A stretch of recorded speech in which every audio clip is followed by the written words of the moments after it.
Bom dia a todos os nossos espectadores do Café com a Safra Sul. Eu sou a Malu Pereira e hoje eu vou conversar com o Osmair Nogueira sobre reforma estratégica de pastagem.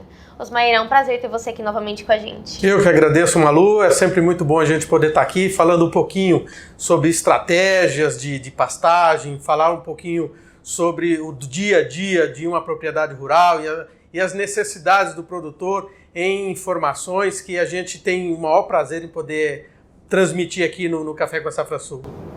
Osmair, quando eu recebi seu tema eu fiquei bem curiosa. Eu queria saber o que a gente deve entender por pasto estratégico. Bem, uma pastagem estratégica é uma pastagem em que a gente reforma ou forma ela com objetivos bem específicos para atender determinadas categorias animais ou dentro de um período do ano em que vai ser importante a produção de uma forrageira para atender a propriedade. Então, é pensar estrategicamente ter alimentação para os animais, para determinadas categorias animais, e também fornecer alimento o maior número de dias possíveis dentro do ano e alimento de qualidade. Então, formar um pasto estratégico é isso. É pensar estrategicamente categorias animais, período do ano, para poder ter uma otimização de forrageira durante os 365 dias do ano. Osmair, eu queria saber qual que é a importância de determinar uma janela de plantio de pastagem. Bem, a janela de plantio é determinado pelas condições de clima, principalmente, de cada região. A janela de plantio é onde informa ao produtor quando é recomendado o início do período de plantio e quando termina esse período de plantio. O plantio fora da janela, ele já é um risco de insucesso no estabelecimento da pastagem.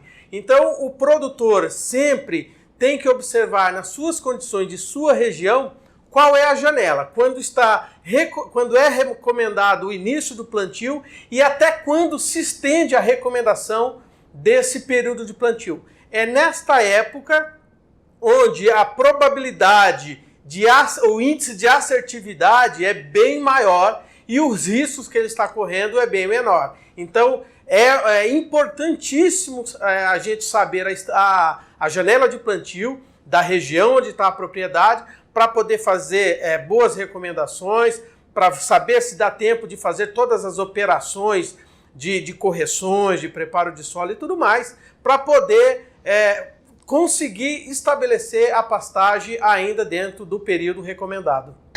Bom, Osmair, a gente está na segunda quinzena de janeiro, né? Hoje é dia 20 de janeiro, então faltam 2 meses para a gente fechar essa janela. Dá tempo ainda do produtor pensar em fazer essa reforma de pastagem? Dá sim, nós estamos pensando aí nessa época do ano, né? No Brasil Central, de um modo geral, a recomendação, a janela de plantio de forrageiras tropicais, ele inicia-se em outubro e vai até fevereiro, podendo estender até março, se o período das chuvas prosseguir até abril, inícios de maio. Então, dentro desse período de outubro até fevereiro, é perfeitamente possível formar pânicos, inclusive as braquiárias podemos estender um pouquinho para março.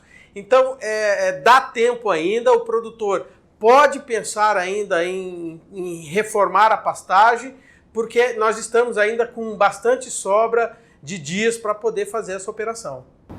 Vamos falar um pouquinho de estratégia então agora. Qual que é o benefício de formar essa reforma da pastagem no final da janela?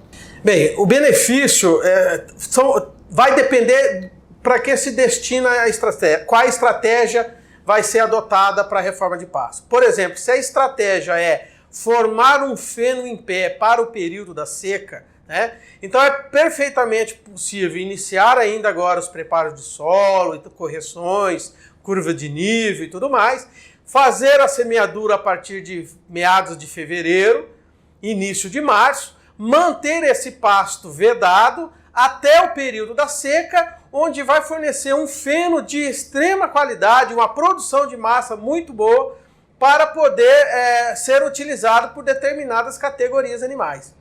Quando nós pensamos... Então, essa é uma estratégia, fazer um feno em pé dentro da propriedade. Quando a estratégia é desmama, por exemplo, para fazendas que fazem cria, é extremamente importante nós estabelecermos um pasto destinado a desmama. Eu gostaria de apresentar um gráfico para vocês para exemplificar esta questão de desmama. Vamos supor que nós temos uma propriedade que faz a estação de monta, trabalha com cria e faz estação de monta. Pode ser ela natural ou pode ser ela através de inseminação artificial, não tem problema.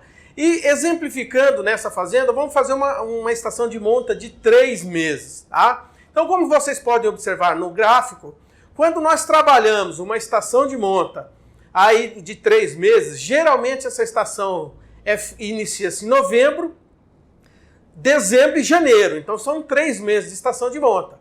Como o período de gestação ao longo, aí nós estamos vendo um gráfico de 2 anos de produção de forragem. A disponibilidade de produção de forragem ao longo de 2 anos. Então, no período das chuvas, ocorre uma alta disponibilidade de produção de forragem, no período da seca essa disponibilidade abaixa, voltando a crescer na próxima estação das chuvas e assim sucessivamente. Quando nós fazemos estação de monta, nós fazemos ela no período das águas. Com isso, a aparição vai ocorrer a partir de agosto, setembro, outubro ou novembro, dependendo de quantos meses o produtor usa de estação de monta. Então, a aparição vai acontecer aí no final do inverno, início da primavera, tá? Isso contando aí uma gestação de 9 meses e meio. Depois que esses animais nascem, vai depender da propriedade fazer a desmama com 8 meses, 9 meses, 10 meses, aí também pensando estrategicamente, cada propriedade adota o seu critério para desmama, mas vamos dizer aí que adotou 8 meses, né? 8 meses depois, esses animais serão desmamados a partir de abril. Abril, maio, junho, julho, em plena época seca. E neste momento, os animais desmamados, eles sofrem um estresse por 2 naturezas. São 2 fatores que levam em consideração esse estresse. Primeiro, o lado afetivo, retirar a mãe do bezerro. E isso faz com que ele tenha um estresse afetivo e acabe perdendo peso. E a segunda é que, neste momento, as forrageiras, e algumas delas já estão perdendo qualidade, estão iniciando o processo de senescência das folhas, ou seja, está secando. Então, a qualidade ofertada para esse animal que está sendo desmamado é de uma qualidade muito baixa. Então, esses 2 fatores fazem com que o animal perca peso em demasia. Então, esse estresse, tanto afetivo como alimentar, faz com que ele perca muito peso. E isso a gente não acha interessante, porque essa perda de peso vai alongar o ciclo do animal na propriedade. Então, como estratégia, o que nós fazemos? Reformamos um pasto a partir de janeiro, fevereiro, para ser ofertado aí, neste pasto estratégico, uma forrageira em pleno processo vegetativo, tá?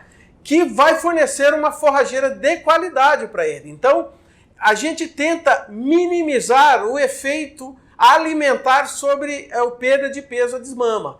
Então, estrategicamente, pensando numa fazenda de cria, ou que faz a fase de cria também, é importante nós termos para esses bezerros uma forrageira de qualidade. Tá? E isso vai fazer com que os animais percam menos peso, engorde mais rapidamente, porque ele já vai ter um pasto com uma qualidade melhor e uma quantidade maior também. E este pasto, lá no período das águas, ele tende a crescer também primeiro do que um pasto que já foi rapado, que está muito no chão, com poucos perfilhos. Então, ele vai rebrotar mais rapidamente, fornecendo forrageira novamente para os animais. Então, estrategicamente, isto é formar um pasto para a desmama. Então, pensando na fazenda e no ciclo de chuvas e águas de um ano em determinada região.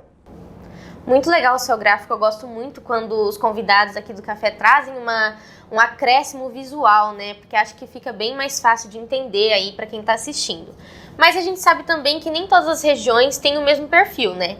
Então, para quais regiões que dá para formar o pasto a partir de fevereiro? É importante essa pergunta, Maria Luísa, porque assim, em algumas regiões do Brasil central, onde utiliza as forrageiras tropicais, as chuvas cessam muito rapidamente, né? Então tem regiões, por exemplo, que as últimas chuvas ocorrem em fevereiro. Meados de fevereiro já tem pouca chuva, com pouquíssimas chuvas em março. Então, esse pasto estratégico também pode ser usado, só que reformando no final da janela de plantio para aquela determinada região. Mas nós temos regiões também onde as chuvas em abril ocorrem satisfatoriamente, maio também ainda ocorre chuvas. Um exemplo é aqui no Mato Grosso do Sul, a parte sul do Mato Grosso do Sul segue com chuvas até abril e maio, então é possível estabelecer forrageiras ainda em fevereiro, final de fevereiro é perfeitamente possível estabelecer ou fazer essa reforma estratégica. Então deve-se olhar sempre a região, observar os índices pluviométricos, a estatística das chuvas nas determinadas épocas e estações do ano, porque é possível, sim, falta a gente saber em qual região nós recomendamos formar no final da época de plantio. Vamos falar então das cultivares, porque eu sinto que sempre essa é a maior dúvida, né, de quem assiste, de quem manda lá no chat. Eles sempre vêm perguntar das cultivares. Olha, qual é a cultivar melhor aqui para minha região, para começar a plantar agora? Então eu queria que você falasse para a gente quais são as cultivares adequadas para utilizar nessa estratégia. Isso é bem importante também, Maria Luísa, é muito importante essa informação, porque as forrageiras, elas têm ciclos diferentes. Elas entram em processo de florescimento em épocas diferentes. Se nós analisarmos, por exemplo, os pânicos eles soltam as sementes a partir de maio, junho, enquanto a charaés também, em maio para junho, o braquiarão é um pouquinho mais cedo, o marandu é um pouquinho mais cedo, nós temos a decumbens, o piatã, o paiaguás, que são mais precoces, mais no início do ano. Então, nós temos que escolher uma forrageira de ciclo mais precoce possível. Então nós podemos falar aí em decumbens, que solta as sementes a partir de dezembro, janeiro. Nós podemos pensar no piatã, podemos pensar também no paiaguás. Por quê? Porque como eles soltam as sementes nestas épocas do ano, quando nós estabelecemos uma pastagem com essas cultivares depois do período de florescimento, tá? Nós fazemos um plantio em fevereiro, final de fevereiro, já passou o período dela entrar em florescimento. Ela só vai ter período vegetativo, de crescimento de folha, e só vai entrar em florescimento no próximo ano, no próximo período de águas. Então faz com que ela fique vegetando enquanto tiver umidade no solo. E muitas vezes, em muitas regiões, ela murcha e não seca, ela murcha pela falta de água, pelo período de seca que chega, mas ela não chega a amarelar, não chega a secar, como ocorre com o braquiarão, por exemplo. Então, estrategicamente, pensando em cultivares, nós temos 3 pastagens bastante importantes. Braquiária decumbens, para solos aí de baixa fertilidade, e nós temos o piatã e o paiaguás, para solos aí de mais média fertilidade, que o produtor pode estar usando para fazer os pastos estratégicos. Os pânicos, muito no final da época de plantio, não é muito recomendado porque ele tende a diminuir bastante o crescimento em regiões onde o período do dia encurta e a temperatura baixa muito.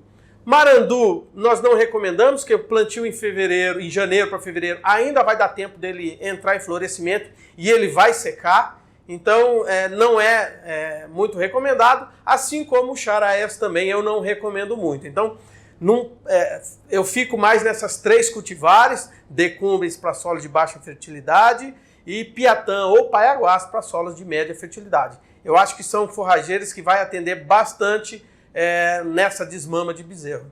Bom, então sanando aí as maiores dúvidas de quem nos assiste, né? Para concluir, eu queria saber, então pensar em pasto estratégico para o período seco, é possível? Sim, é possível sim, é perfeitamente possível, dá tempo ainda, o produtor pode pensar ainda em reformar pasto, formar um pasto estratégico.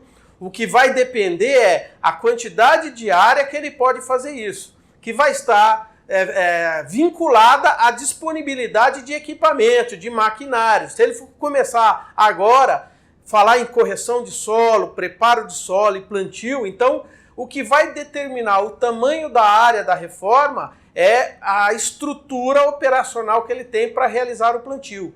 E eu sempre gosto de dizer o seguinte, entre o período de início de preparo de solo e a semeadura, tem que ficar aí pelo menos 15 dias. O ideal seria 20, 30 dias, mas como é final de ciclo, utilizar 15 dias não pode ser muito eficiente. Fazer a operação muito eficiente com 3, 4 dias. Por quê?